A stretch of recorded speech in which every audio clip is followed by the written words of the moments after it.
Okay. I like the diary things that you post on Twitter sometimes, like what you do during the day. Thank you. Yeah, today, not much. Just editing like vertical videos and stuff. Yeah. You edit wait. Sometimes I work for a nonprofit and I do a lot of marketing and social media stuff for them. So yeah, sometimes I edit shitty vertical videos. Are they really boring? I mean, yeah, because I'm doing my best. Yeah. Do you think that the literary community should be invested in video? Probably not. No? I mean, what do you mean, like Like philosophically, like or? YouTube or YouTube Shorts or Instagram or TikTok? I liked Will Duryea's YouTube channel when he was doing that. I don't. I mean, yeah, if someone, I'm not like necessarily opposed to it, but no, I think probably not for the most part. I think there's a possible audience, younger audience out there. It could be. I'm not very interested in the content of that sort, so I can't. And I just have no strong opinions. I guess I liked Williams' Yeah. channel. I thought that was fun how he did that. Yeah. He was so good at that, yeah. Yeah. Like I knew that took him a lot of time and energy. You have to get like you have to know you have to be good at speaking, you have to have like the background, you have to have lighting and clothes and like it takes a lot of money and energy and shit. So do you have any do you have any like tips for doing a good vertical short video as you make them? Be quiet because if you make noise, it's harder to edit around the noises you make. Mm-hmm. Do you edit people's like talking? Sometimes, yeah. Oh. Sometimes I make little shitty animations too. But yeah. Oh, you do? Now, is it like Not impressive ones? Is it like corporate like animation? Yeah, more or less. Yeah. Yeah. Yeah. Oh wow. It's got to be a bit soul killing, but I bet it's probably better than like working at another job, I guess. It's an okay job. Yeah, I work from home now. It's they're nice people, and it's not as demanding as the last job I had in a lot of ways. So it's all right. Yeah. So you live up in California though, and you're kind of a Hollywood guy. I live in Hollywood, California.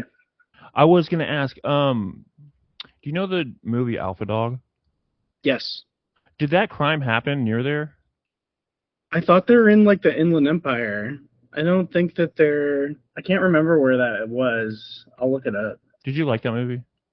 I did when I was like 12 when I saw it. My dad was like, "This is a sick movie." It's directed by John Cassavetes' son.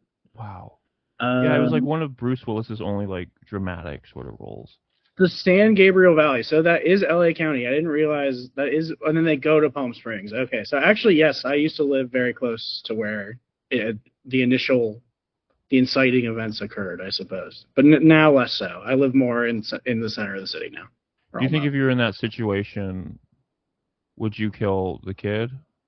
I don't think so, but it's yeah. You can roll the dice. Who's to say? Really? Yeah. God, yeah, that was a big movie. Like when I came out, or like when that came out. I remember people just randomly being like, "That movie's cool." Yeah, because it was a big deal. Because it was like Justin Timberlake's like one of his first like big dramatic movies outside after like he had done the tit thing.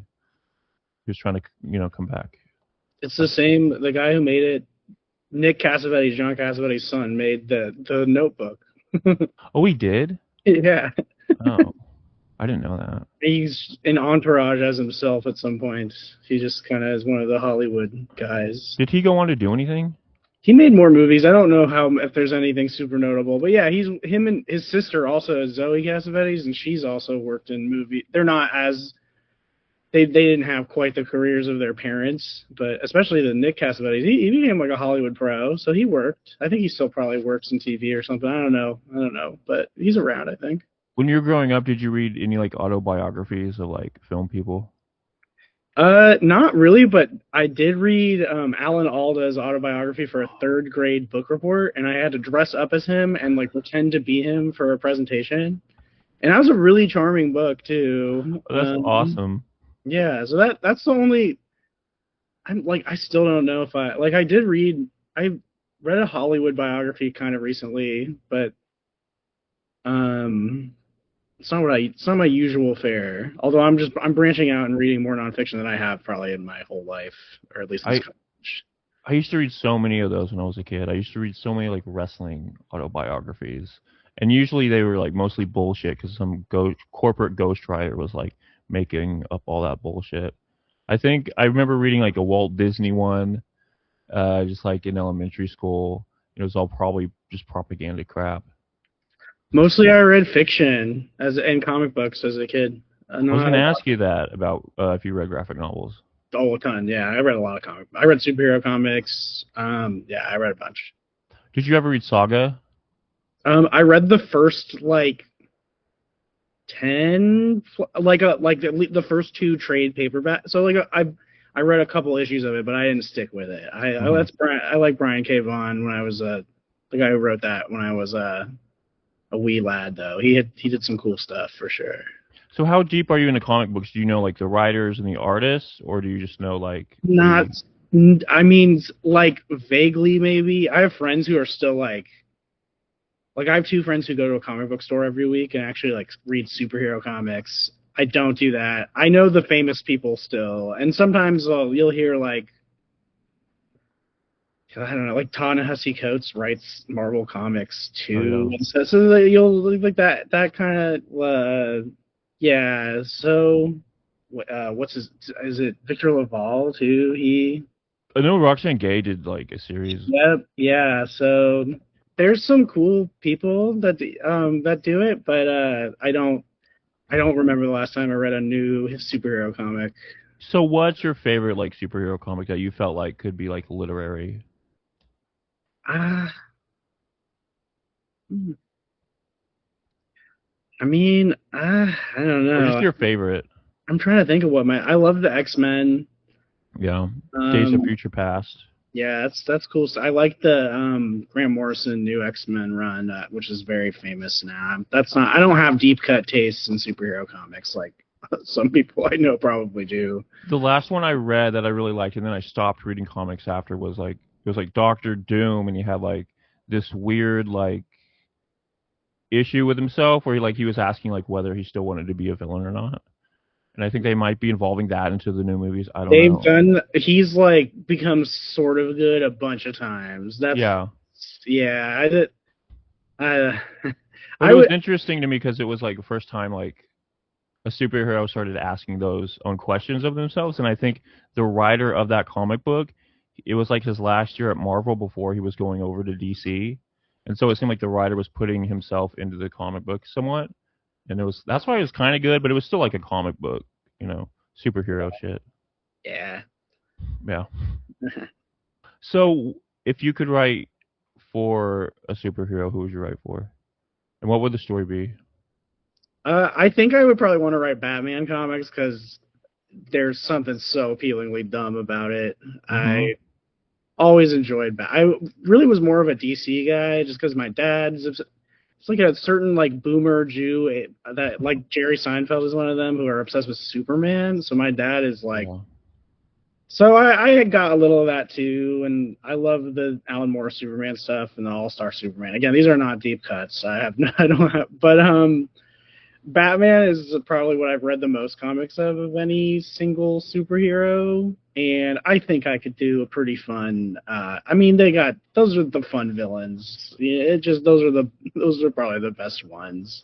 Do you do like an existential threat or of the self, or do you go for just like comic booky fun stuff? You know, hopefully halfway between. You know, you got some of the maybe not the full Killing Joke, but Hmm. I don't want to go full stupid. I think you can walk the line and have a good time still. I remember Kevin Smith was like supposed to be writing for one, and then like it took forever, and it didn't end up being any good. And I was like, this is supposed to be Kevin Smith. He's supposed to be Yeah, good. he wrote a lot of comics. I remember the All Star Batman and Robin that Frank Miller wrote. That was like the dumbest comic ever, but it had really Yeah. nice Jim Lee art, and so people were like, I think it was a big hit, but it was the stupidest comic book. Yeah. So what would your first issue be? I guess it would just probably be Batman smoking weed, and then Batman going to go buy CBD at the store because Robin is like sore from doing his acrobatic stuff, and just like Batman and Robin just like taking like CBD and like watching TV. I could see Robin like being like an Andrew Tate character now. I like that. That's good. I think that okay. Yeah. That's like a How do you say the guy's name? Clavicular. Oh, I don't. Oh, that guy. I don't know how you. I don't Oh know how my you say God. his name. Yeah. That would be a good take on Robin. I think like a hype beast kind of right winger streamer would be a fun little take. And then Batman could be like Steve Bannon. It'd be Yeah. good. That sounds pretty good to me. I don't know. I've thought about that. I'm like, yeah, like Batman, he would be kind of a Trump guy.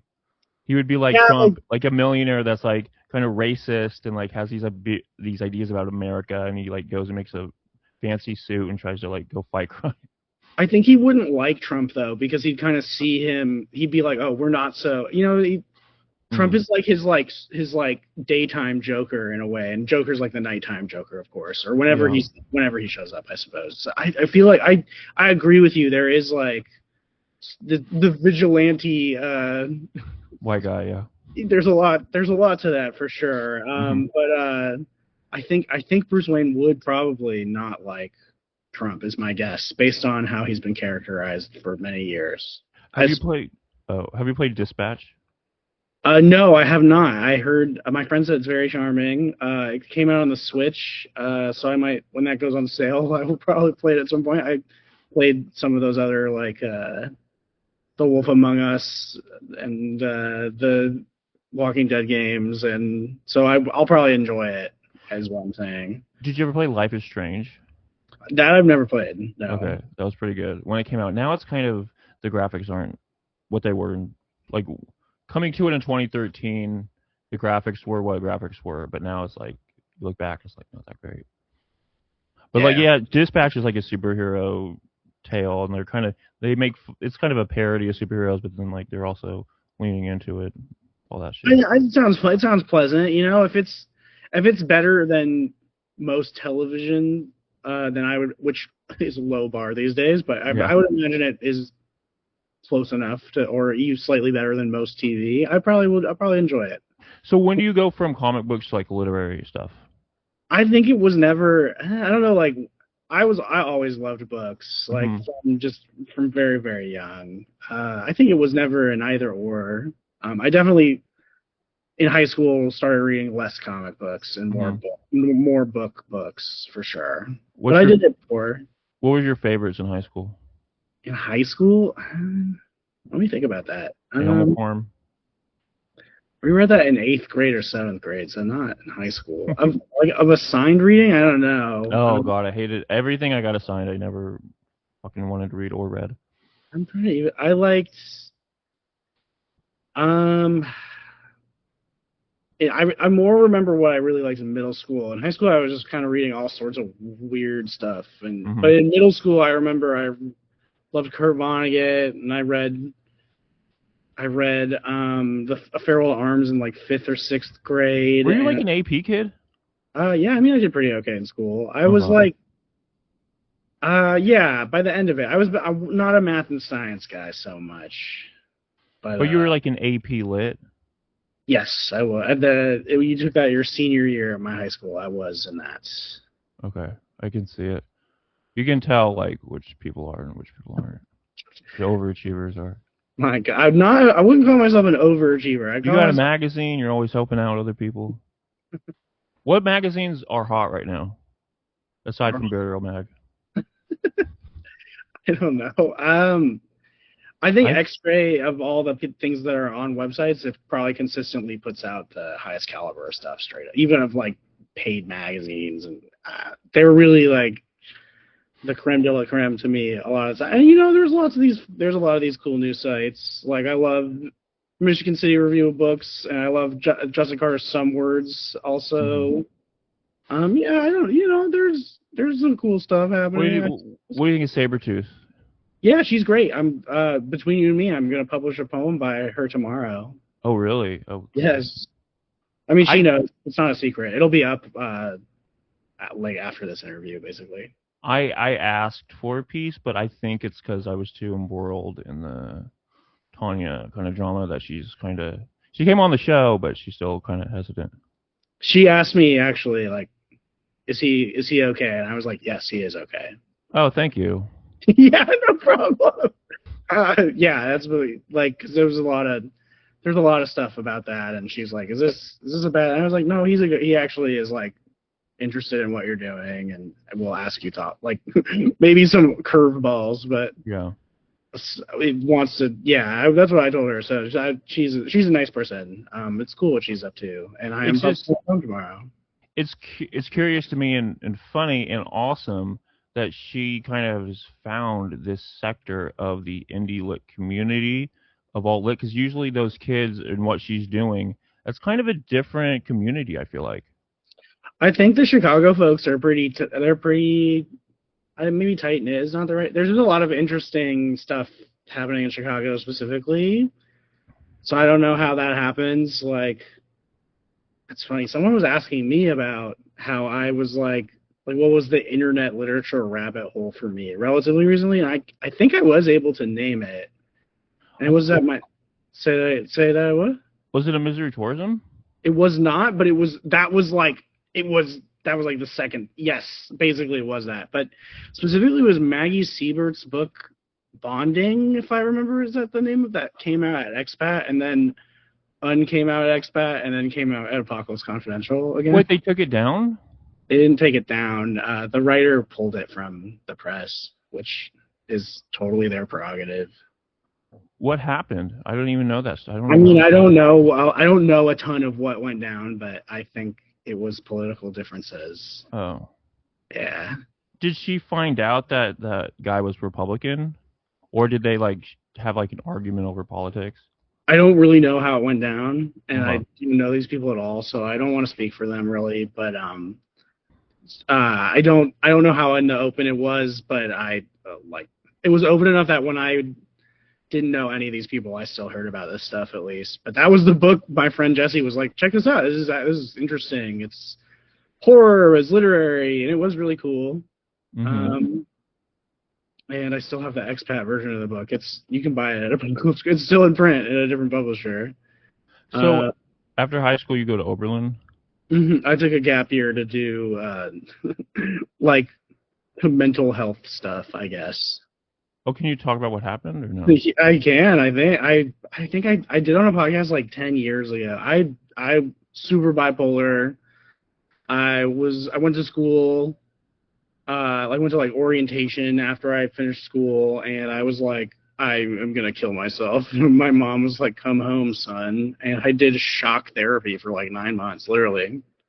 Whoa. Electroconvulsive therapy, they call it these days. It's not quite as barbaric. Like you're under. You're not. They don't just. You're not like awake when they give you the zap. But there's like scientific like applications for that still. Yeah, it's very effective at curbing bipolar depression and some other things specifically. They don't even quite know why, just that it does.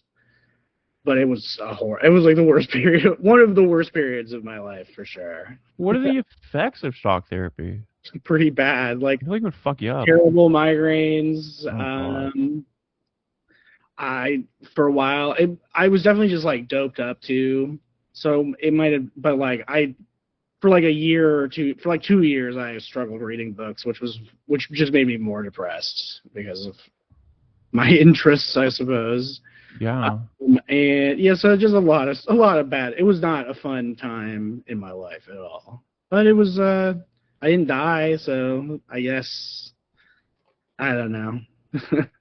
So okay, so then you go to how far is Oberlin from your where you live? It's in Ohio, as far as Oh fuck. shit, I didn't know that. It's outside of Cleveland.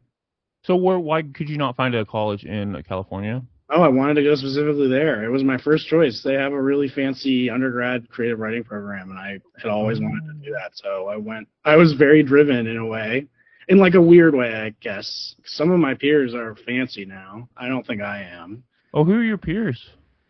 I mean, like I went to college with Sophie Kemp, who wrote that novel Paradise Logic, and she was a Pitchfork writer. I Oh, went Madeline Cravens, if you've ever heard. She's an awesome poet. She's like in the New Yorker, oh and my God. yeah, and yeah, like multiple people have published books. Have you tried? Did you ask any of them for pieces? No, no. Oh, I thought about asking Madeline. I haven't talked to her in a long time. She's awesome. I did think about asking her, but I haven't talked to her for years. So I was like, do you nah. do you think they would support you, or do you think they'd be like snobs? I don't really have much of. I mean, we're Twitter mutuals. I don't really have much of a relationship with Sophie Kemp. I don't think she'd be mean, but I don't know her enough to be like, hey, can you give me writing and I won't pay you? But Hmm. I mean, I think most writers like go through that or know that or that is their no, I life. know. I if I really Madeline's writing is I really admire her poetry, and I just haven't talked to her for like 5 years, so I just don't want to be like, hey, do this thing for me. But she's great. She's really cool. And then also, there's someone else I want. I'm like, who? Oh, and Brita Monda, who runs the Cleveland Review of Books. I also went to school with her. I knew her very well, and she sent me a story that is awesome, and I am going to run that story. Oh, I know none of these people, but Yeah, I'm sure they're very they're I'm sure not they're like alt lit people. They're like new fancy people. I mean, I don't say that judgmentally. I just no, mean yeah, I know. Like I get that because like there's complete sections of other communities I have no idea about. And, like I'm so self aware that like my section is alt lit, and that's most of the people I know. they're people that you like like the Forever magazine people. One of the Madeline Cash, she's like she went to school with a lot of my best friends, so there's a lot of these worlds intersect more than you might think. I guess is what there's lots of freaks everywhere. Yeah, that's true to that. No, she's nice too. I don't mean that. I just mean like there's a web of young writers out there who actually are taking this seriously in various forms. I suppose is what I mean. Do you think though that you get looked down on, or that we would get looked down on, or maybe that's just our perception? Maybe by some people, I don't care about that much. Yeah, I mean, maybe, but I do my own thing. I don't really care. I just that's what I think of like the academic sorts would like look down on like people just making magazines and shit on our own. But I think a lot of them appreciate that shit too. I think case by case basis, I suppose. If you could go to any college, like where would you have gone? Oberlin? For undergrad, Yeah. if I had better grades, probably Brown. They have cool stuff, and the town seems nice. My stepsister went there. I don't know. I don't care that much. I wanted to go to Reed College Did you have any beefs? And then after college, in where'd you go? college or Yeah. where? In college for sure. Yeah, Really? yeah. It was I don't know how to put it. A tough crowd, I guess, in some ways. Like the writers? No, the writers are not real. No, just like every. Mm-hmm. I don't know. I have a lot of friends still from school. I'm happy. I mean, I met some wonderful folks, but also some real fucking nincompoops too. Like, oh, just like other people from other majors and shit. Yeah, I mean, I wasn't just hanging out with the writer people, although a lot of them were my friends. Um, What happened? no, I don't know. I was just very bipolar, and people were not very good at taking care of themselves, and A lot of the kids in my like in the creative writing program or like the majors, a lot of them were bipolar. And it was funny cuz like wasn't that funny, but like I would meet other people who had like never even met anyone that was bipolar. And I was like, dude, like everyone that like who's a writer was bipolar, or this is weird. who's Yeah. to say? I think it's just a creative. Bipolar people are just creative, I guess. There were just a lot of nutso people at that school, creative or not. Just Yeah. I feel like the more nutso people aren't bipolar though.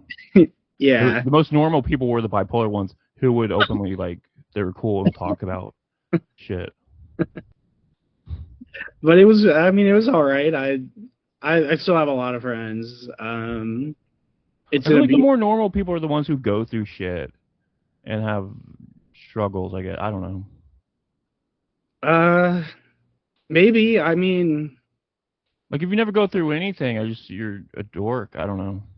it gives you You're a spine for sure. yeah. You find out who you are. I feel like it Yeah, ages you too.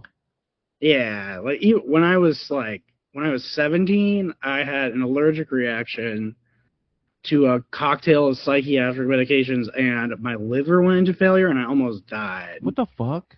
Hmm. For Oh my real. god. And I missed weeks of high school. I'm Well, very yeah. grateful that I got to graduate on time because all I had to do was make up a math class over. I did summer school the next, but my teachers were pretty nice about it. A couple were dicks, but the majority were pretty nice. Well, yeah. You almost died. I feel like Just a couple were still pricks, Jesus. but I did almost die. I was in the ICU at UCLA, and I stayed in the hospital for about 10 days, and then I came home and I slept on the couch for like 3 months. So did that experience give you any insight to life? Yeah, I think so. Like what? Just that I felt like real danger and pain, and I was like, well, I made it through the other side, so you know what? Fuck it. Why not exist? Yeah, So I guess. when you go to Oberlin, did you know you specifically wanted to write like novels, or did you go for like did you try script writing ever? I mean, I wanted to do fiction, but I always liked movies. I did my advisor he did Hollywood stuff too, so he always did a screenwriting seminar, and I took that as a junior where everyone had to write a feature film. One of the persons made their film, which I think is cool that she did that. So you do you have your script? Probably somewhere on my computer. It's kind of pretty close. It reads a lot. I'm not trying to brag because it's not good, but it reads a lot like Sinners, but about a werewolf instead of vampires. It was like about a werewolf attacking people on a train in the 1930s. It was cool that I was trying, like I was taking some big swings, and it was like a John Carpenter-y, like there was a Black Pinkerton, and there was I'm trying to remember, there was who was British. He was a Black British Pinkerton guy, and he was like kind of the hero. And there was two train conductors and two hobos. It was stupid, but it was fun to write, and I got an A. Ooh, who's the main character? There kind of wasn't one because there was like the Pinkerton guy, and there was a young hobo who couldn't talk because his tongue got cut out by a bandit. He was kind of in it a lot. It was stupid, but it was fun. I don't know. Well, you're a kid, yeah, and you're writing a movie, you know. Yeah, I wasn't a kid. I was like 21, but Yeah, yeah, you're still young, yeah. yeah. So did you ever write another script? Yeah, I just me and my high school friend wrote a script that we had. It's based on a novel. We optioned the novel. We paid money to the estate of a dead writer, and we have an option on it. And we just got quarterfinalists at some film festival in a screenwriting competition. We'll see if it amounts to anything, but yes, I suppose so. What's the novel? Well, I guess maybe novel is the wrong word. It's called My Life in CIA by one of my favorite writers ever, Harry Matthews. And Oh, it's from the aughts. I think it's from 2006 or 2007, and he was a wealthy guy had family money, went to Harvard, and then lived the rest of his life in Paris as basically, as an American surrealist, more or less. Like he was in Oulipo, this very famous French sort of post surrealist salon that had had Calvino and other people. So this book, it's I don't he said it was published as a memoir, but it's almost definitely not a memoir. I don't know how much I don't know if that's appropriate for me to say, but he's dead. But it's a book about him in the 70s in France and how all these people accused him of being a CIA asset like for years. And so he decides to just pretend to be one, and then it turns out like it turns into him becoming basically a real CIA Well, asset. that's kind of interesting. There's some connections in like literary like CIA shit. I remember the guy that did the like there's a movie like about the guy that did the Gong Show, and like he was maybe Yeah, part of Chuck the Lorre, very yeah, famous. and he was maybe part of the CIA, and they don't really know. And then there is a more like direct. I mean, I don't know how direct it is with, but like there was a time when the Paris Review had published novels, and they published a Harry Matthews book, and that was started by Peter Matheson, who just straight up was a CIA agent. So I can see why he got accusations thrown at him, but the book is like wacky. There's tantric sex and like all sorts of dueling factions on the left and the right, and it was really like I never. It was something that my friend is a like one of my now I'm truly an old friend. His name's Max. He's a very good filmmaker. He's gonna make a real movie in 2026, like with Hollywood people. Is there any connection to the like the men who stare at goats thing? No, Okay. I mean that's later. I mean, I've never read that or seen that movie, but Okay. it's all weird CIA shit for sure, in Yeah. that regard. But it's a very fun book. I don't know what will come of our screenplay, but we had to convince his widow and executor to sell us the rights, which we did. How long did that process take? Like 8 months. Okay. You just have to like mail letters and shit. A lot of emailing, yes. Okay. Yeah. And they were great. Like we were nobodies. It was really cool that they were, yeah. I Were there don't know. any concerns? Yeah, that we were nobodies. Mm-hmm.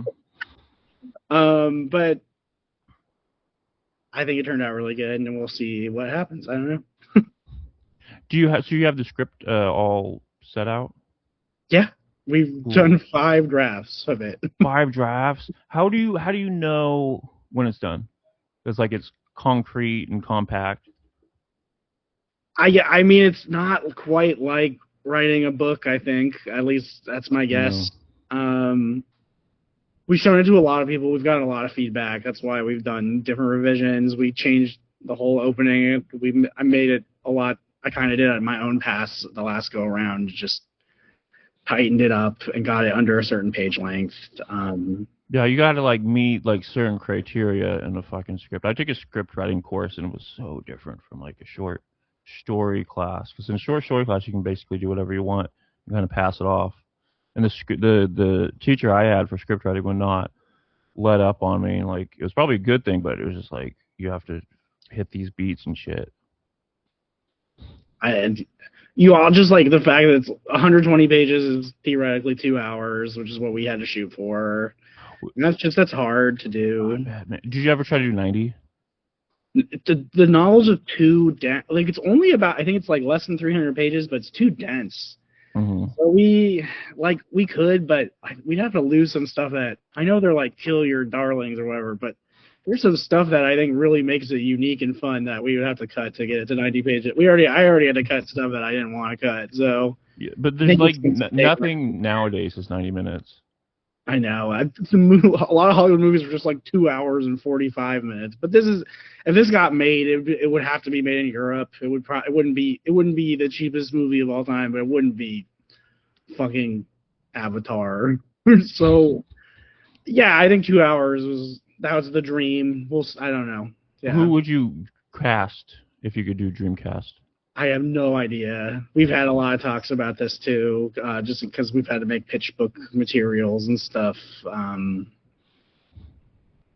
I don't know. It needs to be someone who's willing to like either speaks fluent French or willing to learn or be use an earpiece. I guess there's ways to use. I don't know. We've gone back and Oh, forth. I bet there's a lot of actors out there who know French that would love to do something like that. Fancier ones, I don't know if that's true, The but people they Bradley Cooper knows French. they fucking love to be smartsy and they love Yeah, the Bradley Cooper knows French. yeah. I don't know. That's not really like my friend who I wrote it with like is more like in the industry, and he's like, it's good to like have an idea. So if you tell so we've talked about it, but I have no fucking clue. No, would you get a French actor because they probably know English? I think that might be easier. Unless it was super convincing, I think it'd have to be an American speaking bad French rather than maybe, but I don't think probably it'll have to be an American. He's an American. Yeah. Or you could find, an ex-French actor who's now here. Yeah, that's too complicated, probably. If somehow this fucking ever exists, it won't be my call. So do you have to how do you raise the money? We don't raise the money. We just sell it to someone else. We're not going to Oh. make it ourselves. Are you going to sell it to like A24? I don't think so. But This sounds like an A24 thing.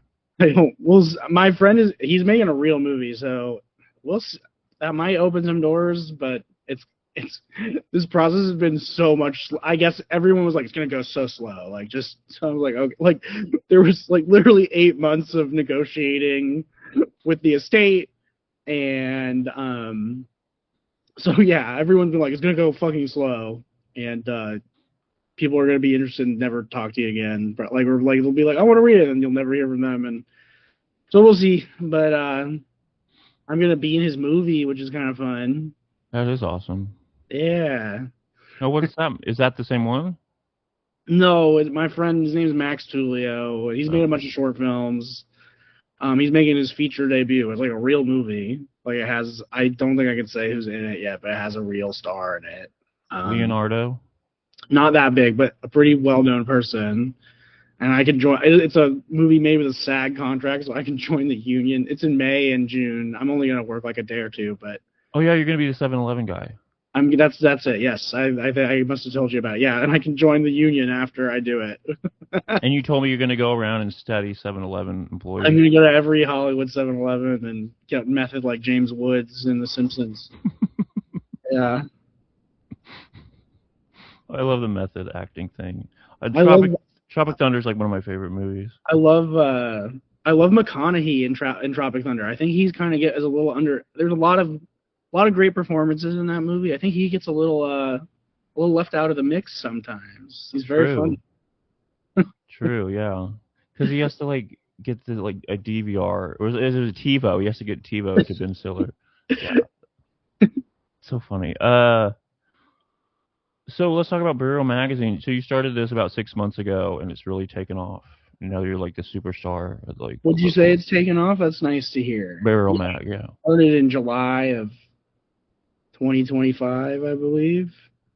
So yeah, but it's been cooking since like 2018, but it just didn't. I guess it took a while for it to exist. I mean, that's most projects, I think.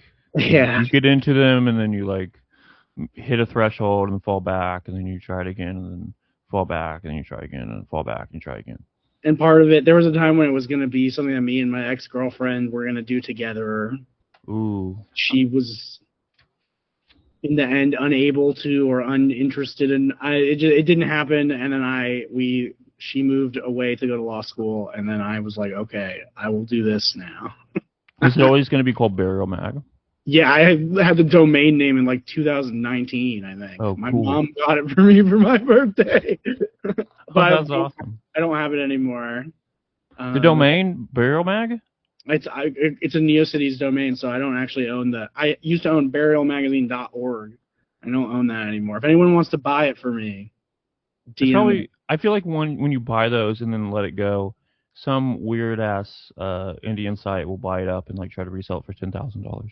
I think it is. I think I checked relatively recently. It was not nearly that expensive, but I just am lazy, or just I hate tasks. I'm actually not lazy. I've been very busy with a lot of stuff, but I hate tasks. I hate little tasks. Like I'm like, I gotta fucking remember to buy the domain name, and I'm never gonna.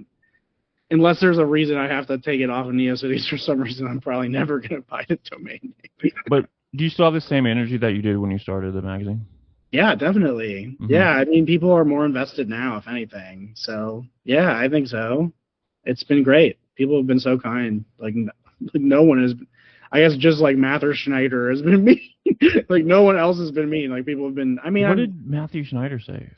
Oh, he just randomly shits on pieces, and it's fine for people to shit on my own stuff, although I might get argumentative because it's just my nature. But him shitting on people that I put out, I was like, go fuck yourself, you fucking ape.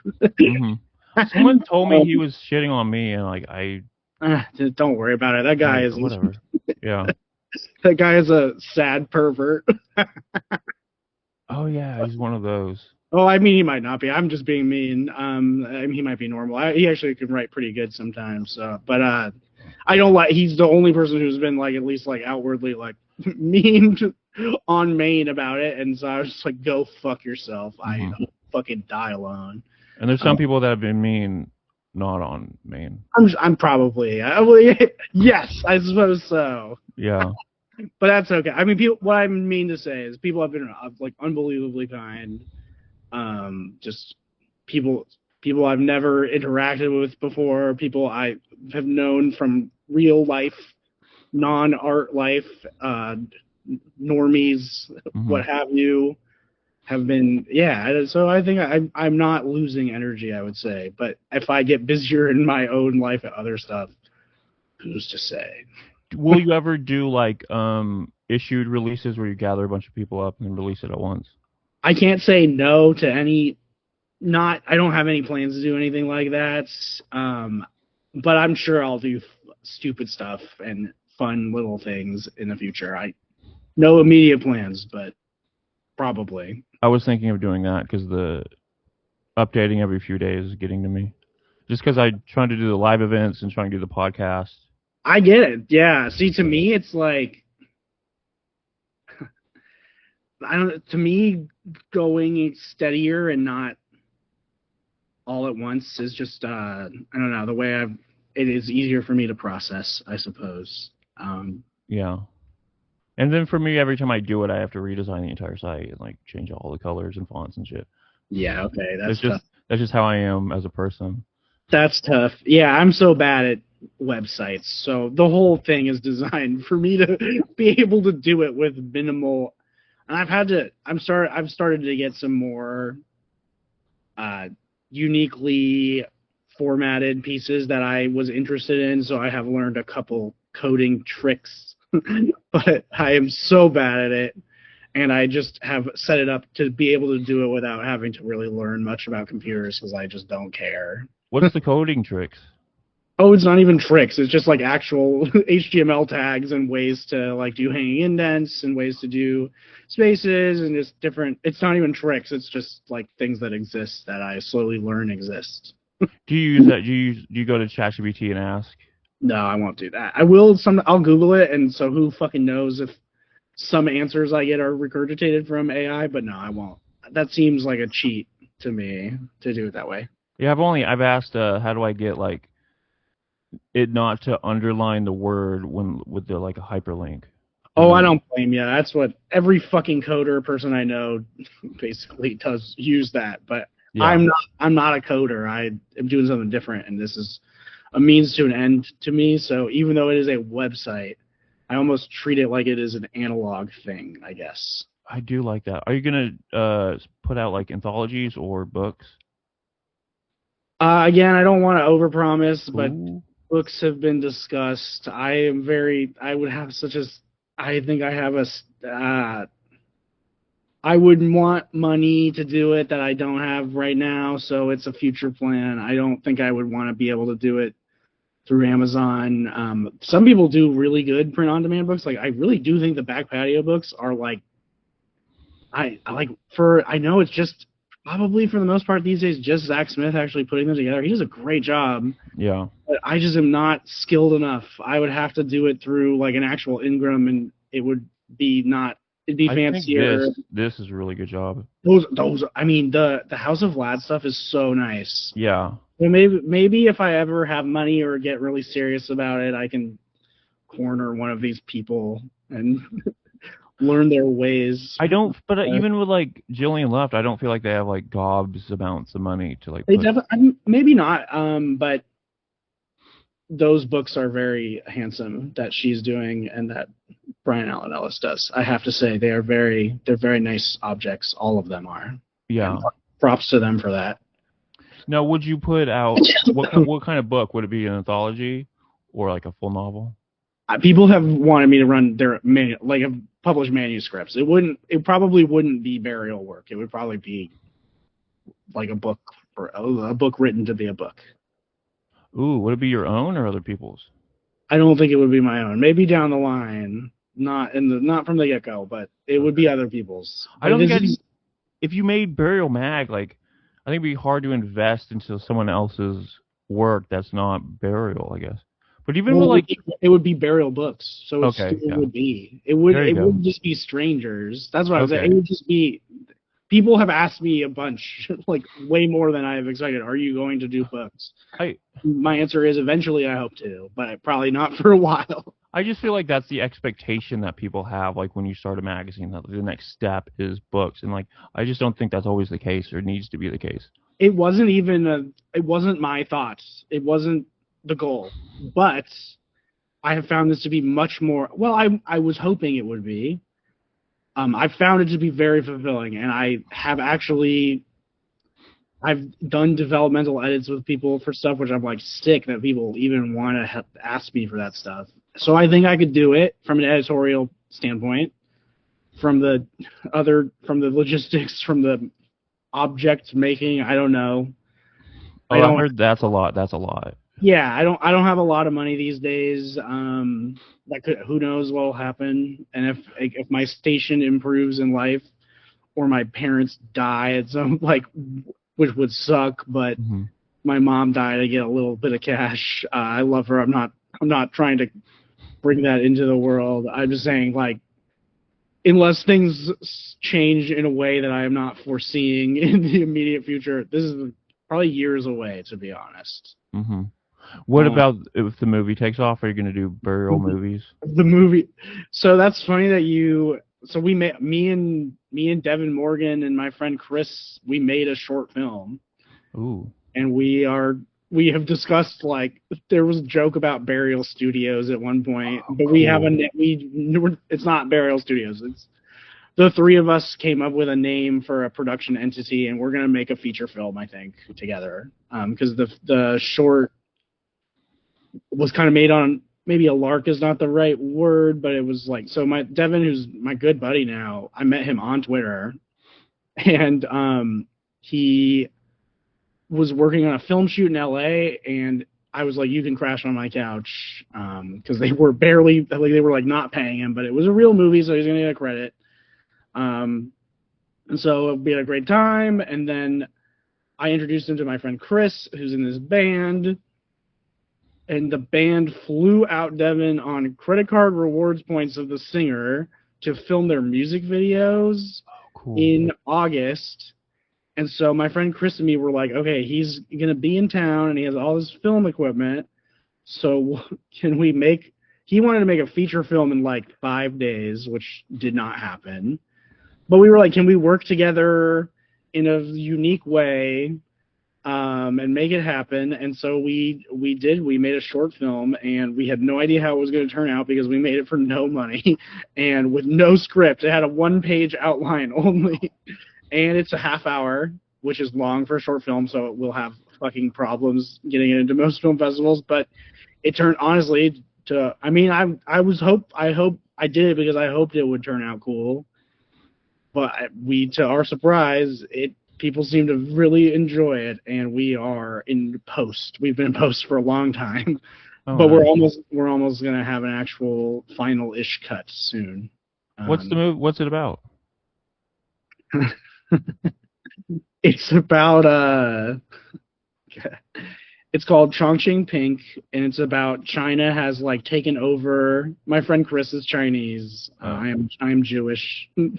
Devin is British, but raised in Texas. So we're just a group of freaks, I guess. And it's about so LA has been taken over by China, mm-hmm. and I play this character. Like how this came to be was me and my friend Chris were also working on a movie thing, and I came up with this kind of character for him who was like a Hollywood assassin, and it was really funny. And we were making we had lots of plans that they were too logistically difficult to do. So I was like, why don't you play that character in like a movie that costs nothing to make, and we just do drugs and walk around Chinatown and Hollywood Boulevard, and it's a stupid sci-fi drug movie that is it's a comedy. It's a sci-fi drug comedy, I guess. That was made for like $300. Nice. Are you like the next Kevin Smith? I don't think so. Maybe a better version. I don't think I have the gumption to do the real Hollywood, like you are the boss of 100 people. I don't know if I can, but making films with your friends is very fun, I think. Well, this is actually kind of stressful, but I'm happy we did it, and we're going to do it again. And it'll be done soon. People will be able to watch it at some point in 2026, I think. Nice. Yeah. So are you going to AWP? Not this year, no. Okay. I'm going to go to next year, I think, to Chicago. That's when all your movies are going to be out. No, but this year I couldn't. I just have too much shit going on to like. I might even go to Baltimore in October for another reason. So I was just like, I can't do it this year, unfortunately. Yeah. I don't know if it's gonna. I hope it's good, but I want to go. I've some of the Bruiser people I've met in real life, but most of them I haven't. So I really did want to go and like hang out with buddies from my phone and drink whiskey with Ovi and yeah, so I'm kind of I have pre-FOMO. Like it hasn't happened yet, but I already have FOMO. But I can't swing it this year. It doesn't make sense, sadly. no, you put on real live events though. Just one so far, and It in went, May I'm gonna do another one. it went really well. I think it went for something that was kind of put together very quickly. That was not even Nora Ron, the poet, and she's from New York. She's a wonderful person on Twitter and in real life. I had not even met her in real life, and she was like, make this happen. It was really, she found a location for it. And then I just knew writers out here now, which I used to know no one out here at all. So that's kind of cool.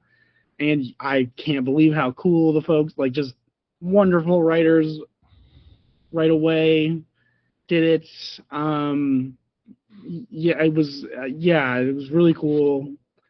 And I'm going to do a much more elaborate version of it in May. Okay. And you used to do a podcast with the self-exposure people. I just did it. I just showed up a few times. I didn't do the podcast, but I was on there a couple times. I think the last time I was I think Sabrina never came out.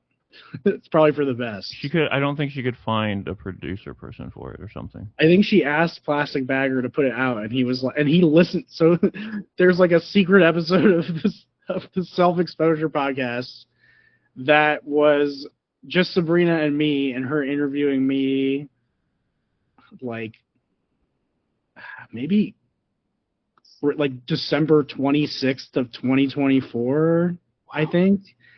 And for some reason, she asked Plastic Bagger if he could like do some of the production side stuff. So he listened to the episode, but he was like, "No, I don't know how to do any of this stuff." So he's like the only guy who's heard it, other than I guess the two of us, and it never came out. So there's just that's lost media, I suppose. And I'm kind of glad it didn't, because I said a bunch of fucking stupid stuff for sure. What'd you say? No, we just talked about the relationship I was in a way that probably good that it didn't get released. No, would you ever start a burial podcast where you just bury other people? No, definitely not. Why not? it's just there's other people doing that. Uh-huh. You're doing great.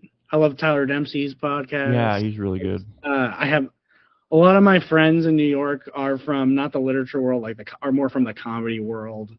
They do so many fucking. I've been on people stuff that none of the lit people would ever have found. Like I've been in a radio play. I've been in so much random shit. Um, People got that covered. I'm good. I'll do other stuff. It's okay. What have I've talked about I had a joke with my comedian friend about doing one with him. If he ever wants to do one with me, I would, but I'll never do it. what have you been in? Just random stuff. It's like my friend's radio play, Little Miss Kate, War of the State. There's an episode of that where I play like the king of the pirates and sing a song. And Well, it's cool that you at least you're like keeping up and being active so outside the box and doing so much creative stuff that you're not like putting yourself in a box and labeling yourself like so many other writers do. Like some people they can only I can only write nonfiction. I can't write poetry or fiction. And it's strange to me. It's like you can just like sit down with like a piece of paper and like start writing. yeah, I'd rather be a dilettante and have fun with friends more Yeah. than I don't I like I'm not precious about. I ultimately I do kind of view myself as a fiction writer, which and I like maybe that's true or maybe it's not true, but I've been writing a bunch of poems lately and I've made a short film, wrote a screenplay. Mhm. I'm not precious about it. But do you Uh, think doing those things actually makes you more creative and it helps you in your other areas? 100%. Totally. Hmm. No doubt in my mind about that. Are you gonna do a Burial Mag radio play? No. No audio. Burial Mag as it will only exist as an online webzine and a reading series. I hope. I think it will. It seems like people are down for that, and there's some in LA, but I had I'll give myself a little pat on the back. I did not engage with literary life in LA like at all until relatively recently, and it was just I'm like a weird homebody, and I'm more comfortable with my like freak friends than I am necessarily with. Well, luckily, I've learned that lots of writers are that way too, but not all of them. And in LA, there's kind of more of a on the highest echelon. It's very Chris. It's like Chris Krause-y, almost academic, cool stuff for sure. But I don't necessarily always feel that's where I belong necessarily. So I wasn't really engaging so much, but I have come out of my shell quite a bit due to some very nice people. Um, and yeah, I don't know, I like Shy Watson read at my first reading. I had never met her. I was friends with her from Aiden Brown, who's awesome. Is good friends with Shy, and they both read, and it was so great. Like, and I even like a year ago, I probably would have just not done that, I guess. Hmm. Yeah, so it's been cool. It's been really cool to meet real human writers, real artists who live here, which I didn't do so much before. Are there other writers out there that you want to involve yourself around or have in That other? who live in LA. Yeah, or California. I will say my dream, maybe dream is someone who I don't know her at all. But who I would love to get at a burial reading is the writer Michelle T. If you are familiar with her work, Is she a poet? Poet and fiction, all sorts of writing. I love Okay. her novel Black Wave, which is sort of about a punkish, I mean, really sort of a self-insert character riding out the apocalypse, like blocks from where my old apartment was in Hollywood. And she lived in a bookstore that I used to go. Like in the book, the character like rides out the apocalypse in a used bookstore I used to go to all the time, and I love that book so much. She would be an absolute dream to have at a burial event of some sort. Any opinions on Spectre On Spectre? magazine? You mean Spectra Poets? Spectre, yeah, whatever. I mean, I clearly have some differences of opinion with the editor in chief, but she has a real editorial voice and puts out a lot of work I admire, and the magazine is beautiful. Yeah, it's I don't think I agree with her about a lot of stuff necessarily, but she does great work. I won't say otherwise. it's difficult in those situations when someone puts out someone you do not agree with politically, but then like she keeps putting out a lot of my friends and people I admire and like Ginger Jones, Cletus Crow, J.L. Moultrie, Audrey Lee. She put out another one. It's like all these people I respect. So poem for me at one point. Yeah, I mean, yeah, I mean, yeah, I don't know. I don't want to fight with people in 2026 if I can help it. and it's like I think she really does great work. Like I won't pretend she does not. does one person outweigh all these others? And like, I you know, think, I mean, the Curtis Yarvin stuff, like, I talked to her briefly about it, and I was like, I don't think that's fair to the other people you publish, just straight up. I don't. But it's her thing. It's her project. yeah. It sucks. That guy is a fucking Hitler. But Is like, he? I see. I don't even know who he yeah, is. he's a weasel who really should be shipped off to a death camp. Okay. But I mean, she does great work. I'm not, Yeah. you know, I'm probably I'll get blocked for saying this stuff, but I get I people knock I don't. Sometimes you see people make fun of poems on Maine, and it's like good, but her hit rate is really successful, and a lot. Yeah. You know, there's so many magazines that they do. I was talking about this with some writers the other day. Like they don't necessarily have a voice on the curation side or the editorial side, and she clearly does. And the object, my friend Will Russo, who's a wonderful poet in Chicago, who's like fancy, like he has an MFA and he did Bread Loaf and stuff, but he's in Burial Magazine. He's a wonderful person and a wonderful artist. He is in one of the issues and like showed it to me, and I was like, this is a beautiful object. So what can I say? Like Hmm. game respects game. Okay. So, what magazines do you not think have a voice?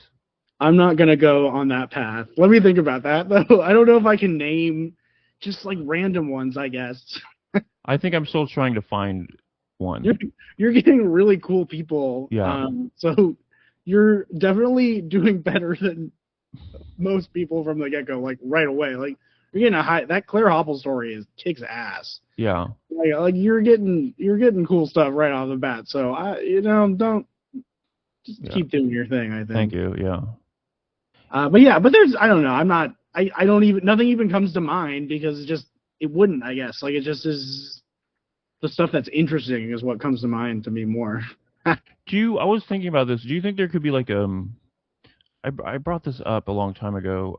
If like an internet literary festival, like over one weekend, all these different magazines put on events. I mean, someone and me and Bobby Vanico have talked about doing some sort of burial con or in Michigan City, Indiana.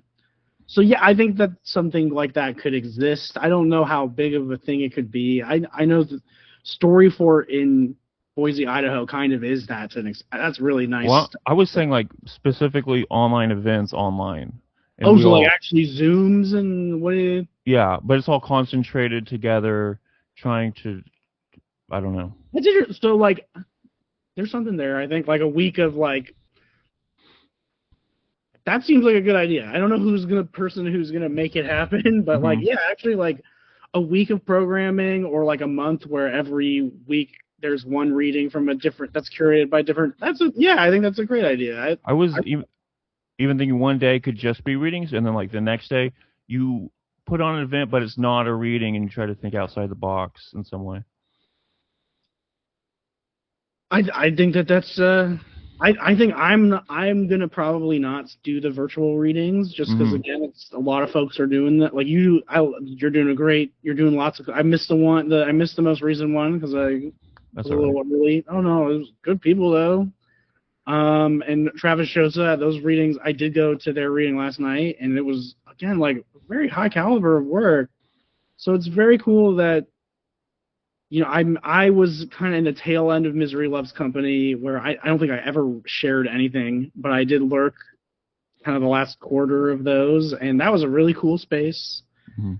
And when it went away, there was kind of a freak lit void, I would say, is what it seemed to me, and other people I think agreed. And now people are kind of stepping up and trying new things, and I think that's fun. So anything like these days, like shit sucks. If people are Yeah. making cool stuff and sharing with it online, they don't live near each other. Like that's cool to me. I don't, yeah.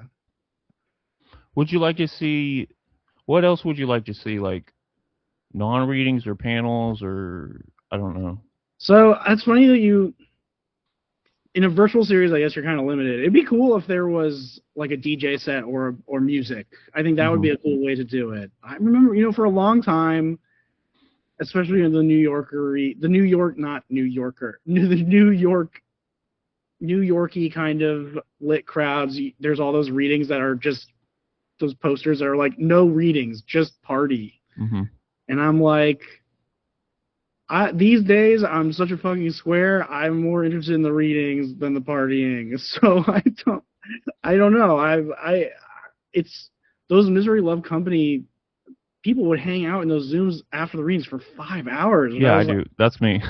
yeah, no, I mean I've done it before too. So it's like I think that's kind of sick. I don't know. I music would be cool, but it's maybe not the best format for that still. I don't know. Well, the thing is, like, I was trying to do them where they're non-recorded, so then I could have like, I wouldn't have to worry about copywriting.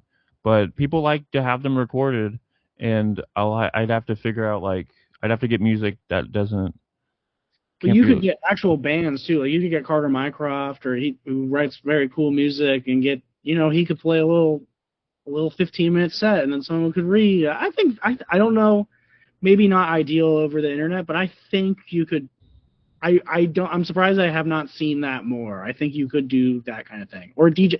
I knew a guy. This is an LA guy, not a lit guy, named Andrew Koth, who is the DJ for like. Have you ever heard of Bugmain? Are you familiar with that? No, I don't know anything music.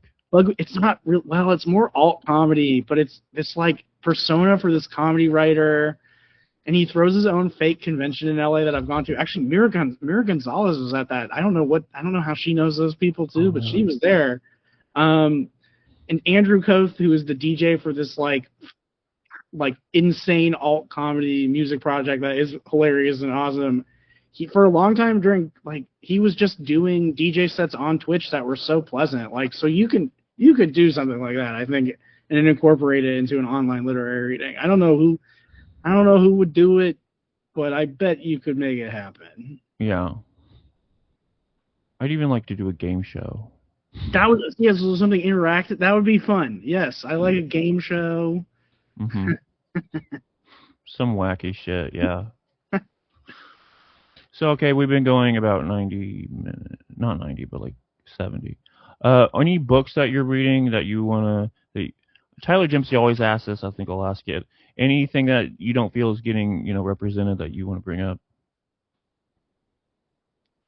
I'm so bad at like it's just stoner brain. I'm bad at pulling just. Let me think about that. Let me look at the fucking list of like a fucking boomer. Let me look at the fucking list of books I've read recently. Hold on. What's the last thing that came in the mail? Last thing that came in the mail. I got David C. Porter's novel NTTN. Hmm. When I have made a little bit of a dent in that. That's really cool. What came in the mail? What else came in the mail?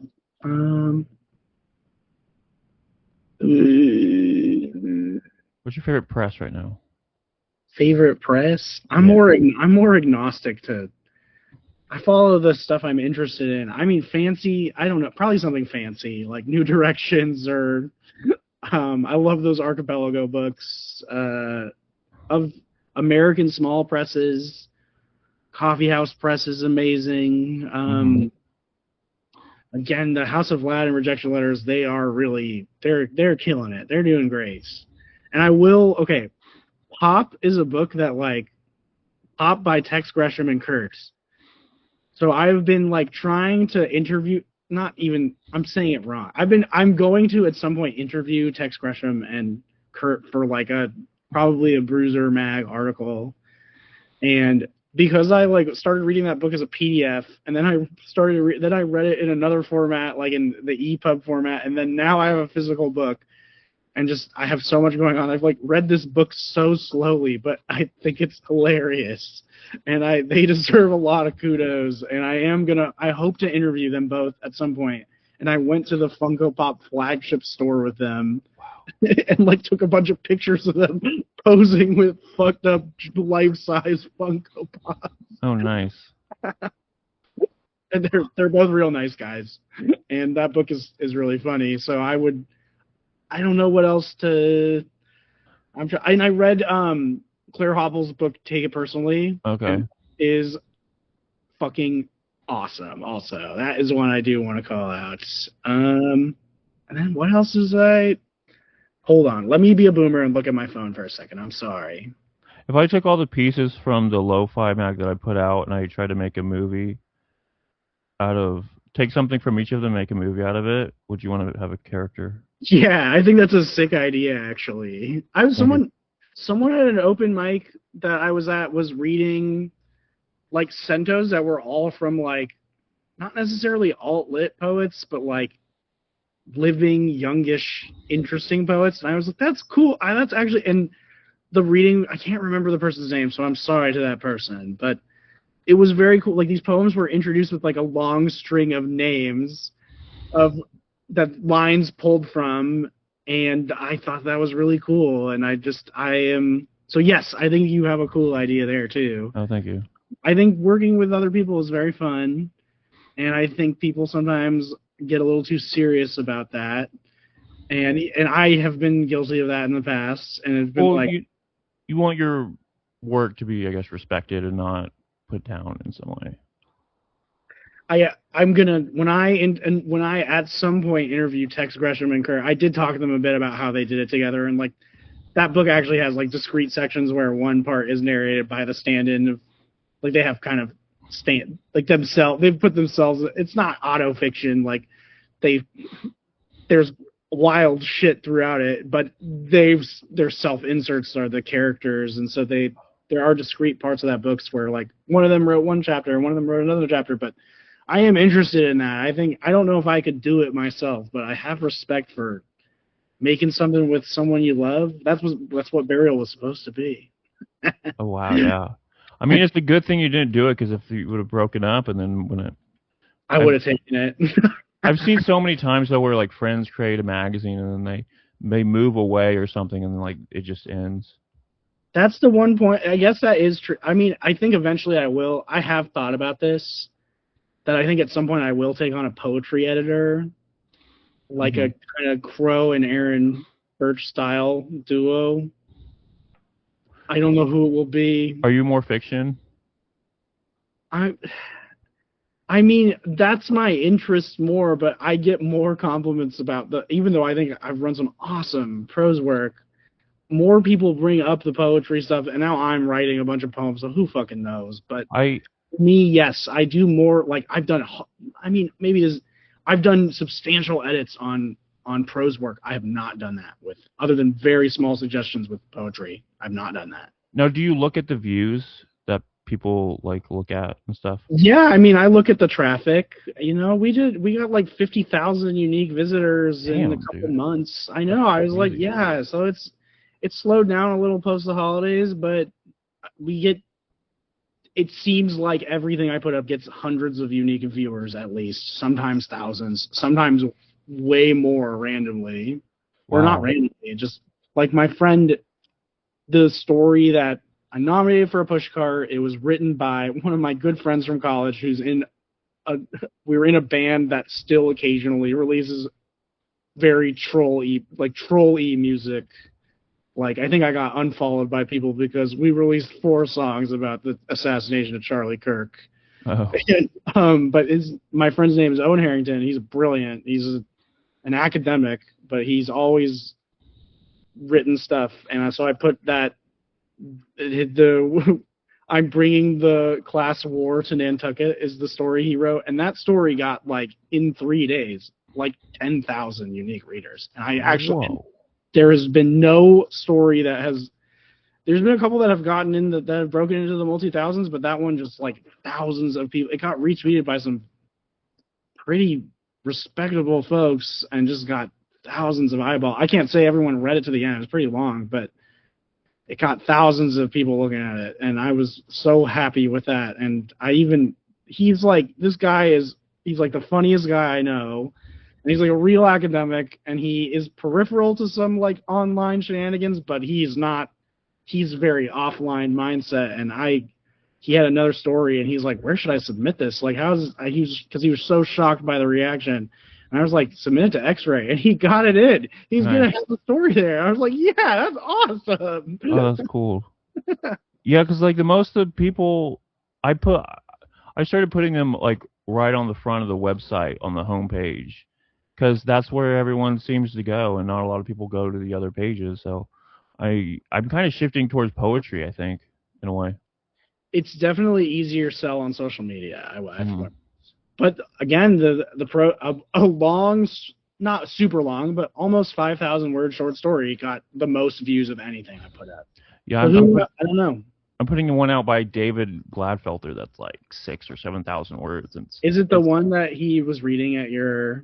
No, that's another. That's Bruiser. Yeah, that is in Bruiser. I'm right. I'm wrong. That's sick. He is a really talented writer, and I'm glad to hear that. That's very cool. Yeah.